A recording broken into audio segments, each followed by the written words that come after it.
Decide చేసుకొని ఇవన్నీ విన్న తర్వాత ఎటు వెళ్ళాలి, మీకు ఏది ఇంట్రెస్ట్ ఉంది, దాన్ని బట్టి మీకు ఇంట్రెస్ట్ ఉన్న దాంట్లోనే ఆ వేలోనే వెళ్ళండి, దాంట్లో మీరు సక్సెస్ అవుతారు.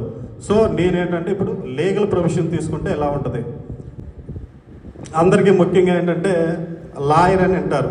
ఆ లాయర్ అనగానే చాలామందికి ఒక్కొక్కరికి ఒక మైండ్ సెట్లో ఒకటి ఉంటుంది.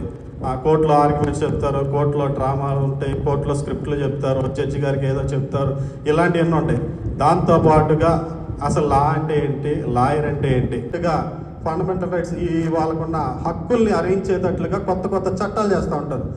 ఆ చట్టాలు కూడా అవి చెల్లవు, చట్ట ప్రకారం చెల్లవు అని చెప్పి దాన్ని ప్రతి ఒక్కరికి ఉన్న ఫండమెంటల్ రైట్స్ని కాపాడటానికి లాయర్లు అనేవాళ్ళు హైకోర్టులోను సుప్రీంకోర్టులోను వాళ్ళ యొక్క పిల్స్ని కానీ రిట్స్ కానీ వేసి ఏదైతే మనకి రాజ్యాంగం ప్రకారం ఇవ్వబడిన ఫండమెంటల్ రైట్స్ ఉన్నాయి వాటిలన్నింటిని కాపాడుకుంటూ వస్తున్నారు. అందరికీ ఫ్రీడమ్గా ఉండటానికి కావాల్సిందంతా కూడా లాయర్లు చేస్తూ ఉంటారు. ఇక చదువుకొని పైకి నేను రావాలనుకుంటారో మీరు ప్రొఫెషనల్లో పెరుగుతారు, పెద్ద అవుతారు, ఒక స్టేజ్కి వస్తారు.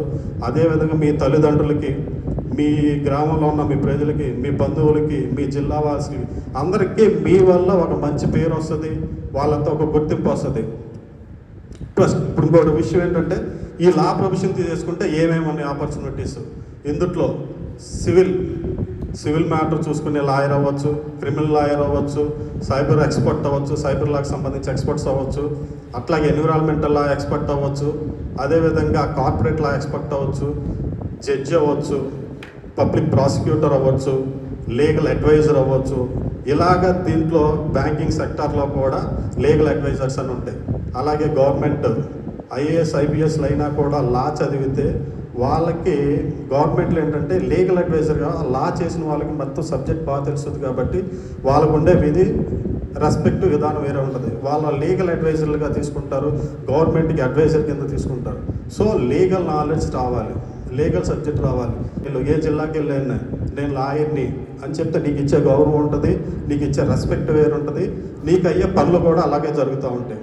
సో నువ్వు లీగల్గా సబ్జెక్ట్ నాలెడ్జ్ తెలుసుకోవాలి, అంతేగాని ఏదో చదివేశాను నేను లాయర్ని అయిపోయాను నేను వెళ్ళి అక్కడికి వెళ్ళి చెప్పుకుంటాను నీకు సబ్జెక్ట్ లేకపోకుండా ఎవడో ఏమీ రెస్పెక్ట్ ఇవ్వడు. ముఖ్యంగా చెప్పేది ఏంటంటే ప్రతి ఒక్కళ్ళు ఏదో చేసాము చదివామన్నట్లు కాకుండా మీరు 24/7 మొత్తానికి దీనికే చదవవసరం.